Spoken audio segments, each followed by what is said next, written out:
Perfect. Hola. Hola. So who do you guys, in your opinions, needs and uses translation?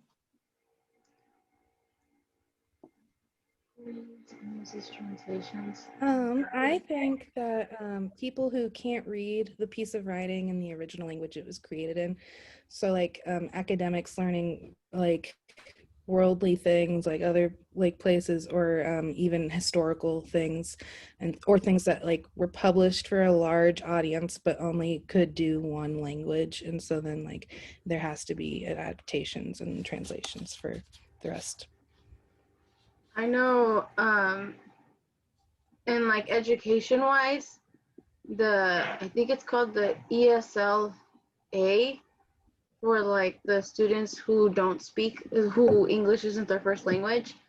Oh, right. I can't remember what it's called in like the school systems, but I know they use that too.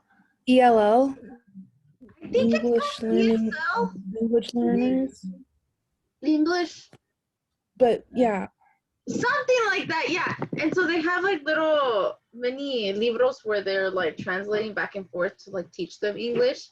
And so then they have like another teacher who's able to like translate everything into Spanish to them so that they can understand it later on. I know right now they have it like that. I don't know if there's other schools that have other languages as well. that would be cool. Mm-hmm. What translations have you used or read?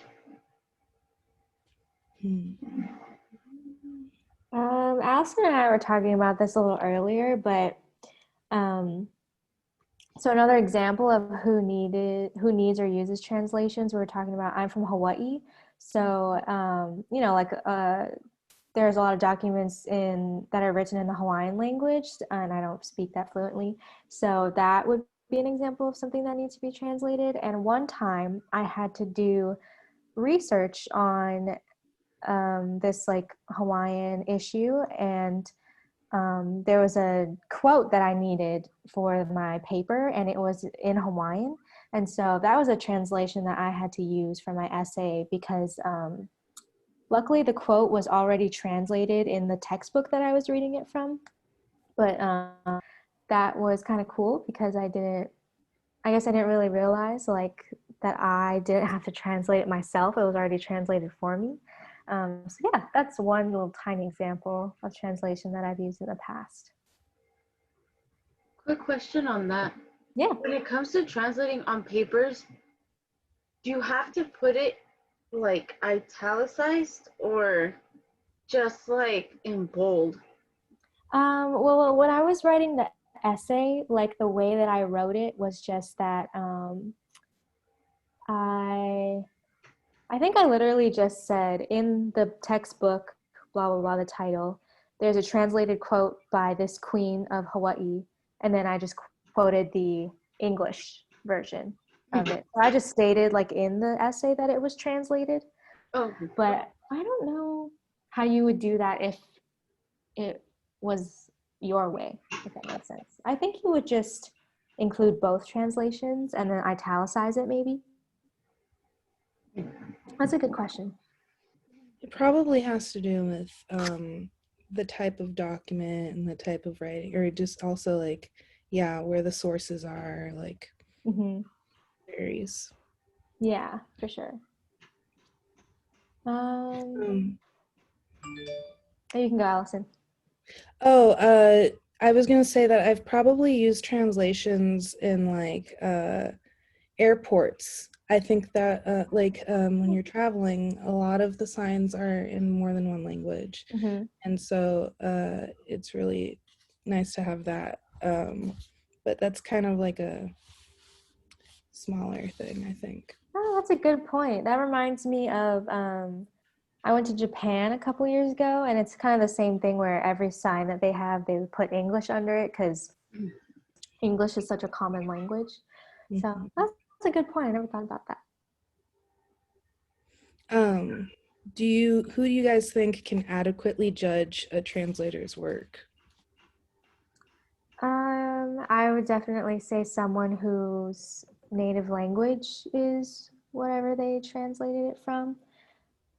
Um, I think we got a good glimpse when the guest speaker talked about the person she works with that's also an expert in the other language. I think that like it'd be beneficial to have like both sides collaborating to judge, because then you can include the like social and like nuances that like the cultures have. right.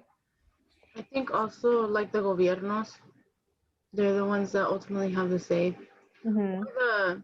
The person who is like paying for the thing to be translated like correctly Mm-hmm.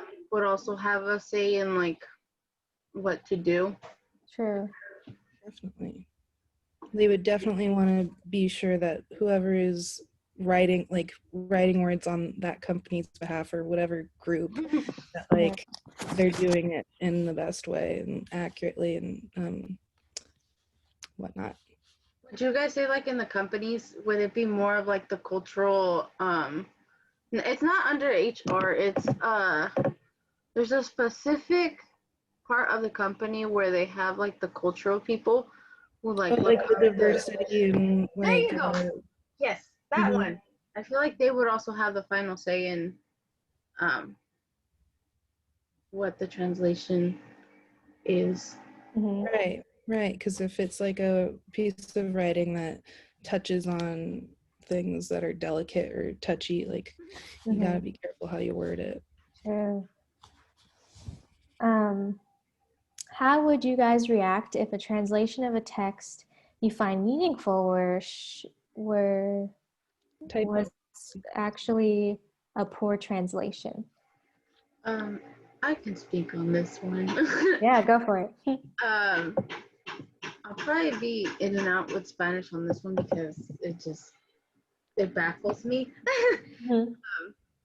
Cuando una persona no toma el tiempo Mm-hmm. de explicar lo que es, Mm-hmm. eso sí me hace así como I get annoyed Mm-hmm. porque pues if I'm telling you what I want you to say, I need you to say it in a way so that the other person understands it. And so I've seen it happen several times with my parents. Cuando andamos en las citas del doctor o en las juntas de la escuela para mis hermanos, sometimes the translators um, would sugarcoat what the teachers would say instead of saying what it is. And one time my mom did call one of them out. She's just like, I understand what they're saying, but you are not explaining to them what I'm trying to tell them. And so I'm like, that is embarrassing. And it's kind of annoying when I understand, like, if you're trying, that's fine. But when you're purposely doing it to just like sugarcoat it and you're not actually, that gets annoying. Mm-hmm. I don't know if you guys saw how in the news where they do the sign language, some Yeah. people making up random things and which is not accurate, and I'm just like, the fact that you get caught in a like nationwide news is like, why would you do that in the first place? Like, it makes no sense. Yeah, Mm-hmm. it's crazy. And I also think that like it kind of makes the like translator seem like they don't care and Mm-hmm. like they're not putting in the effort, and so then when you're trying to communicate through a translator, then it just is disrespectful almost. Mm-hmm. Yeah, I can't imagine like I have a friend who's her native language is Spanish, and like I'm already like hesitant to speak to her in Spanish because I would never want to like, say something incorrect. So I can't imagine someone translating something and then they don't even care like if it has the right interpretation or something like that. So I think that's a good point to make, Ale, that yeah, it's kind of like disrespectful too, a little bit, because it's like you're passing on information to people. So And it's so inaccurate. It's just like, how do you expect them to know if what you're saying is not correct? yeah. Right, and it's like disappointing because you just want to be able to get the same exact idea like and feeling across. hmm I sometimes feel bad because de por sí someone already who doesn't speak English, or vice versa, already feel insecure. And when this person isn't putting in the effort, it kind of makes them even worse.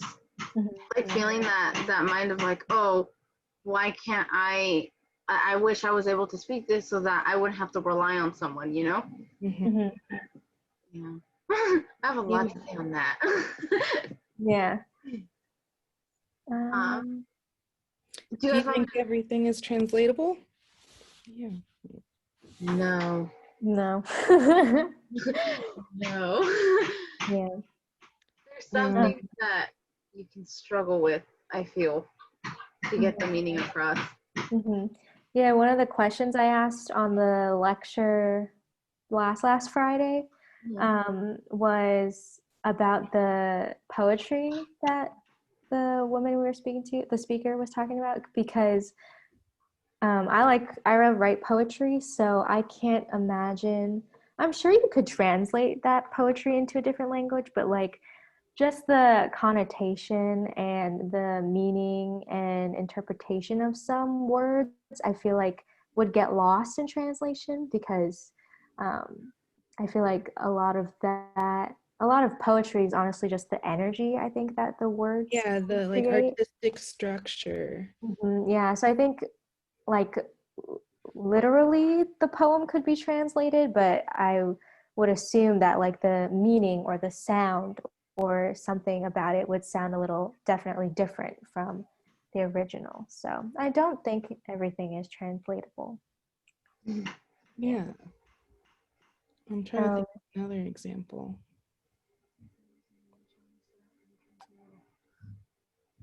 I guess like expression, mhm, and I want to say expression, um, sometimes religion, is sometimes very difficult to translate. that's a good one. Because Mhm. I remember from the lectures he was mentioning about having when like the crusades were kind of happening in the Americas, um, how they were trying to find different gods to explain to them, to the indigenous people, that this is the correlation of what you have. So I feel like that's where it's kind of difficult. Trying to think of what other one. I feel like music, in a way, is translatable. It just Mhm, depends mhm, on what type as well. mhm. Mhm.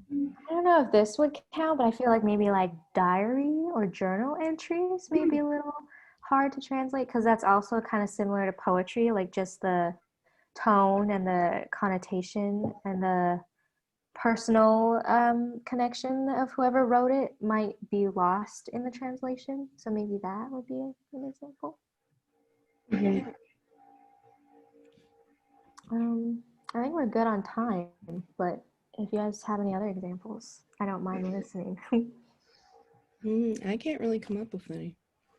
This was a very productive Yeah, conversation. I feel like we did good. Okay, that sounds good. Awesome. Are we good to stop it? Yeah, I think you're good. Yeah.